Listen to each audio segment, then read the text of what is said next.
Cap sur l'édition de l'information de ce dimanche 2 octobre sur A12, voici les titres de l'actualité. La situation se complique au Burkina Faso suite à la tentative de coup d'État du capitaine Traoré. Les armes continuent à tonner à Ouagadougou. L'Ukraine qui frappe officiellement à la porte de l'OTAN. Cela relève nécessairement d'un consensus, a réagi l'organisation. Et l'Égypte qui souhaite abriter les JO 2036, ce samedi, le Caire a officialisé sa candidature. On commence d'abord par le Burkina, 48 heures après la tentative de putsch. La situation demeure très instable dans ce pays ouest-africain, déjà secoué par un coup de force en janvier dernier. Lendemain de coup d'État au Burkina, deuxième en 8 mois et cinquième en Afrique de l'Ouest depuis 2020, la CEDEAO s'en inquiète. Dans un communiqué, la communauté économique des États d'Afrique de l'Ouest condamne avec la plus grande fermeté la prise de pouvoir par la force. Constitution suspendue, gouvernement dissous, de même que l'Assemblée législative de transition, activités politiques suspendues, frontières fermées jusqu'à nouvel ordre, couvre-feu en vigueur de 21h à 5h locales, la junte dit avoir agi face à la détérioration de la situation sécuritaire. Loin de libérer les territoires occupés, les zones jadis paisibles sont passées sous contrôle des groupes armés terroristes. Notre vaillant peuple a assez souffert et souffre encore. Les attaques meurtrières frappant soldats et civils se sont multipliées dans le nord et l'est ces derniers mois.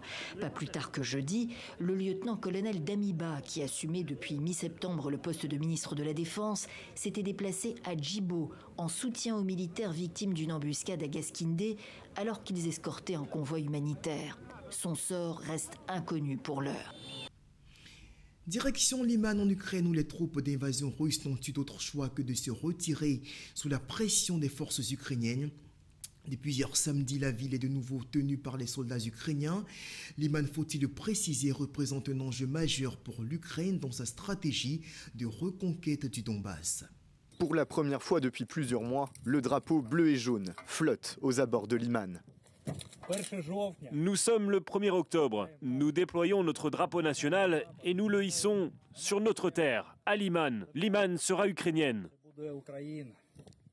Sur ces images, fournies par le chef de cabinet du président Zelensky, ces deux soldats symbolisent l'avancée des forces ukrainiennes.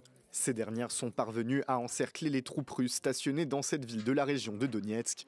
Selon le ministère ukrainien de la Défense, les soldats de Kiev entrent dans cette ville stratégique. Liman est crucial parce qu'il s'agit de la prochaine étape vers la libération du Donbass ukrainien. Et c'est très important psychologiquement. Les quelques 5000 soldats russes en poste à Liman ont quitté la ville, un retrait qui pourrait marquer une nouvelle étape dans l'est de l'Ukraine. Le positionnement de Liman, au nord de l'oblast de Donetsk, en fait un pivot dans la stratégie ukrainienne de reconquête du Donbass. Kiev envisage de s'appuyer sur la ville pour avancer vers l'est, avec en ligne de mire Severodonetsk, prise par les forces russes au mois de juin, au terme d'une terrible bataille. La prise de Liman constituerait un revers de taille pour le Kremlin et montrerait la fragilité du contrôle de Moscou sur ces territoires annexés. Et la Russie qui s'isole de manière ostensible sur la scène internationale, de Pékin à New Delhi en passant par Astana. Les alliés traditionnels de Moscou semblent prendre clairement leur distance face à l'annexion des régions de l'Est de l'Ukraine. On suit cet élément de la rédaction de France 3 dans l'émission C'est dans l'air. Il voulait montrer l'image d'un dirigeant entouré. Hier, devant des représentants des anciennes républiques soviétiques, Vladimir Poutine se vante de l'influence russe. Selon lui, une guerre de modèles se livre face aux puissances occidentales. Nous devons former un ordre du monde plus juste. Cela est lié à l'hégémonie de l'Occident qui est en train de s'effondrer. Il s'accroche au passé et cherche à imposer un diktat dans toutes les sphères des relations internationales.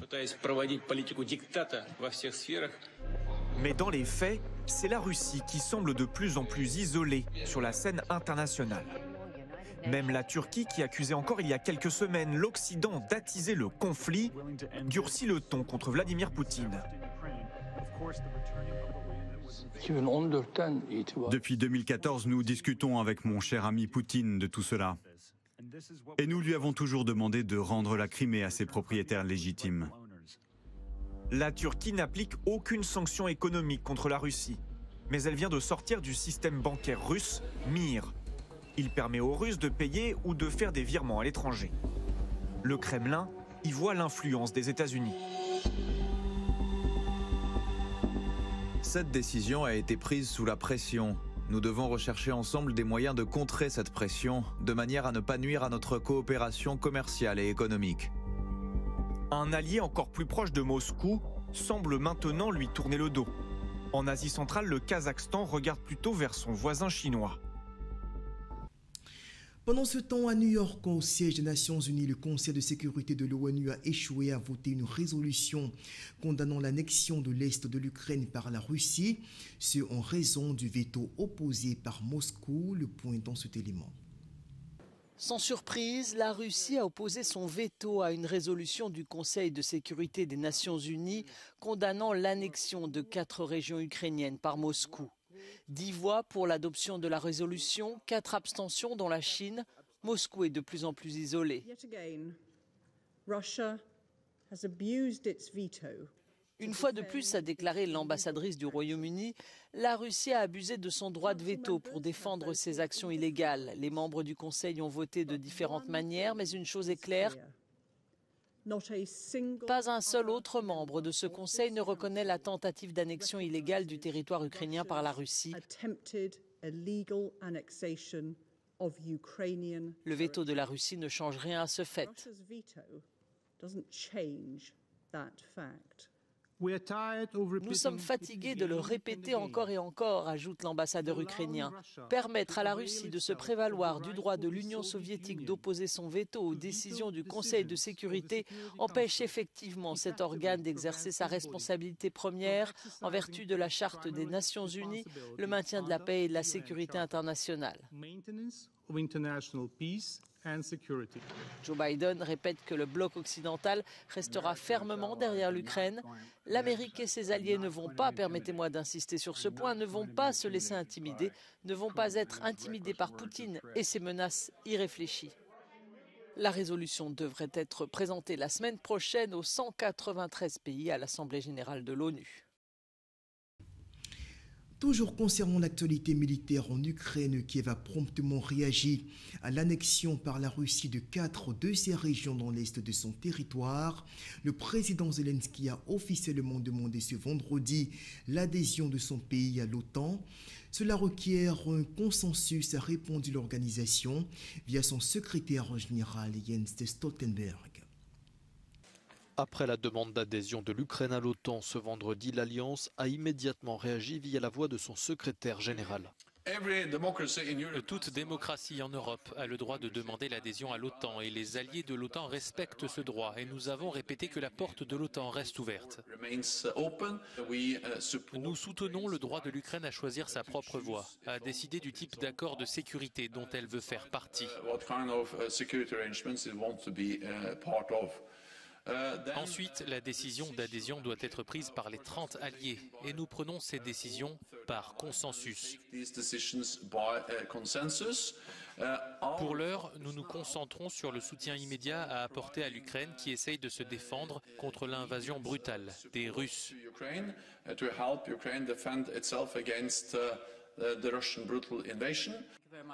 Depuis le siège de l'OTAN à Bruxelles, Jens Stoltenberg a également réagi à l'annexion par la Russie des 4 régions d'Ukraine, une annexion qualifiée d'illégitime. Des manifestations éclatées dans plusieurs villes à travers le monde en soutien à la révolte en Iran. Ce samedi, des milliers de personnes sont sorties dans les rues de dizaines de capitales pour afficher leur solidarité avec les populations iraniennes qui, depuis le 14 septembre dernier, manifestent contre la mort en garde à vue de la jeune Mahsa Amini. Des sources indépendantes parlent de plus de 80 morts.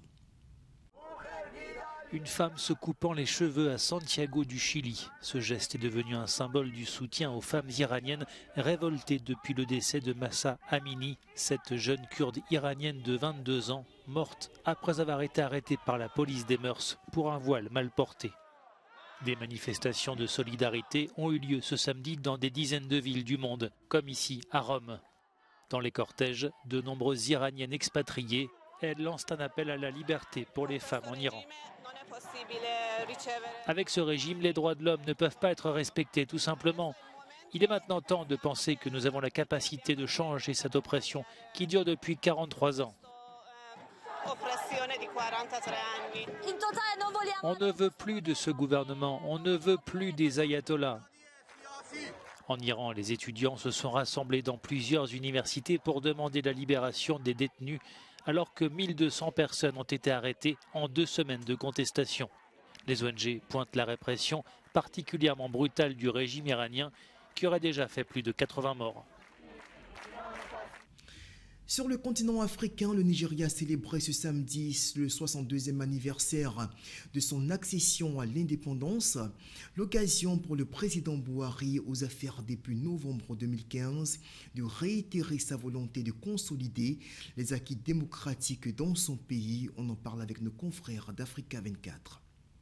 La fête nationale 2022 de la République fédérale du Nigeria se célèbre dans un contexte d'élection générale. Dans son discours du 30 septembre, le président Muhammadu Buhari a réaffirmé sa détermination à léguer une culture démocratique durable. Dans son souci de voir le Nigeria doté d'un système de bonne gouvernance, ancré sur l'élection de dirigeants crédibles sur la base d'élections libres, Muhammadu Buhari mise sur la parité.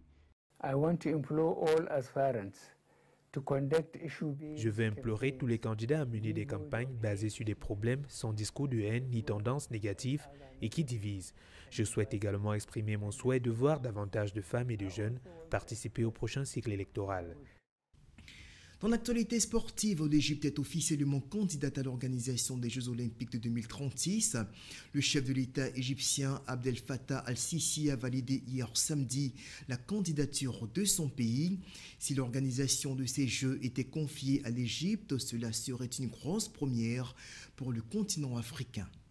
L'Égypte pourrait organiser les Jeux Olympiques 2036. Le président Abdel Fattah al-Sisi a donné son feu vert aux autorités sportives égyptiennes pour présenter la candidature de son pays à l'organisation de la 36e édition des Jeux Olympiques en 2036. Si la candidature égyptienne prospérait, ce serait une toute première pour le continent qui n'a jamais accueilli ce rendez-vous sportif sur son sol. Le pays s'est doté d'importantes infrastructures sportives de qualité et de classe internationale, a reconnu Thomas Bach, président du Comité international olympique, lesquels ont permis au pays d'assurer l'organisation de grandes compétitions telles que le mondial de handball en 2021, mais aussi de nourrir l'ambition de co-organiser le mondial de foot 2030 aux côtés de l'Arabie saoudite et de la Grèce. Si le processus de candidature pour les JO 2036 n'a pas encore commencé, l'Allemagne, le Mexique, la Turquie, l'Inde et le Qatar ont déjà laissé savoir leur intention de candidater à l'organisation de la compétition. L'édition 2024 se tiendra à Paris. Et on part à Sydney en Australie où les États-Unis ont remporté ce samedi leur 4e titre d'affilée lors du mondial de basketball féminin. Les Américaines ont écrasé leurs adversaires chinoises 83-61. Les basketteuses américaines ont pulvérisé la Chine à Sydney 83-61 pour s'adjuger un 4e titre mondial de suite. Les États-Unis, qui comptent désormais 11 titres mondiaux, n'ont plus perdu un match dans la compétition depuis 2006. Victorieuses des 7 derniers titres olympiques, les Américaines ne sont plus qu'à un sacre mondial du record de l'URSS qui en a gagné 5 d'affilée entre 1959 et 1975. C'est donc terminé pour l'édition de l'information de ce dimanche 2 octobre. Rendez-vous demain avec Stéphanie Parra pour notre point de l'actualité sur A12. D'ici là, portez-vous bien. Au revoir.